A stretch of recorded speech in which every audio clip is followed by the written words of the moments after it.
इंसान की ज़िंदगी चार चीज़ों पे मुश्तमिल होती है। सबसे पहली चीज़ है ब्रेन।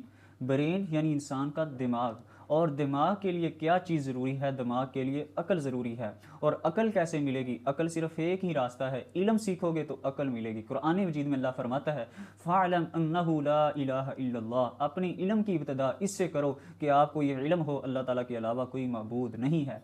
जिसको ये इल्म नहीं होता, अल्लाह की मार्फत का इल्म नहीं होता, तौहीद इलाही का इल्म नहीं होता, अल्लाह ताला की वहदानियत का इल्म नहीं होता, वो शिरक के अंधेरों में ज़िंदगी बसर कर रहा है, तो अल्लाह ताला कहता है ला याकिलून, वो अकल नहीं रखता, ला यफ़क़हून, वो समझ बूझ नहीं रखते। अल्लाह ताला ने उनको पागल कहा है, बेअकल कहा है।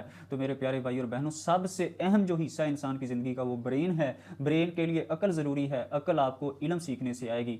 तो इल्म कहाँ से मिलेगा? इल्म आपको कुरान व हदीस से मिलेगा। इल्म आपको उलमा की मजलिस से मिलेगा। दूसरी बात यह है मेरे प्यारे भाई और बहनों, हमारी ज़िंदगी का बहुत ही अहम हिस्सा है, वो है इंसान की बॉडी, इंसान का जिस्म। जिस्म के लिए हमें क्या चीज़ ज़रूरी है? जिस्म के लिए हमें खुराक ज़रूरी है, खाना पीना ज़रूरी है। और खाना पीना किस हद तक आप सही कर सकते हैं, आप इस्लाम के अंदर रह के ज़िंदगी बसर कर सकें। खाने पीने का तल्लुक जहाँ तक है, सबसे पहले नंबर पे आप वो खाएं जो हलाल हो, पकीज़ा हो।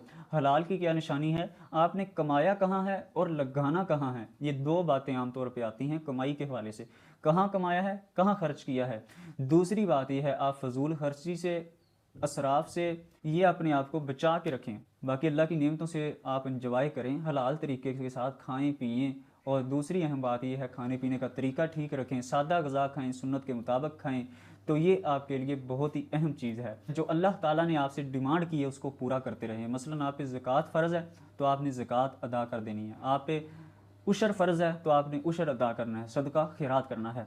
और तीसरा जो इंसानी जिस्म का सबसे अहम पहलू है वो है इंसान की रूह। अब रूह की क्या खुराक है? रूह की खुराक अल्लाह ने आसमान से उतारी है, वो है किताब हिदायत, कुरान मजीद। आप इस पे अमल करें। और कहाँ तक हम अमल करें, हम रूह की ग़िज़ा को पूरा कर सकते हैं? सबसे पहले 5 वक़्त की नमाज मेरे भाइयों ये ज़रूरी है। 5 वक़्त की नमाज ज़रूरी है। आप 5 वक़्त की नमाज रोज़ाना पाबंदी के साथ पढ़ें।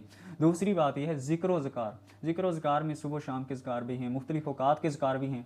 लेकिन आपको जो बात मैं आपको इंतहाई शॉर्ट ज़िक्र बताने वाला हूँ, आप रोज़ाना कम से कम एक तस्बीह लाज़मी किया करें, वो है सुबहानल्लाह, अल्हम्दुलिल्लाह, अल्लाहु अकबर, ला इलाहा इल्लल्लाह। ये इतना पावरफुल वजीफ़ा है जो इसे पढ़ता है, अल्लाह ताला 100 घोड़े अल्लाह ताला अपने रास्ते में खर्च करने का सवाब देता है, 100 ऊँट अल्लाह ताला रास्ते में खर्च करने का सवाब देता है, 100 गुलाम अल्लाह ताला के रास्ते में देने का सवाब देता है, ज़मीन आसमान का सारा खलाल नेकियों से भर देता है।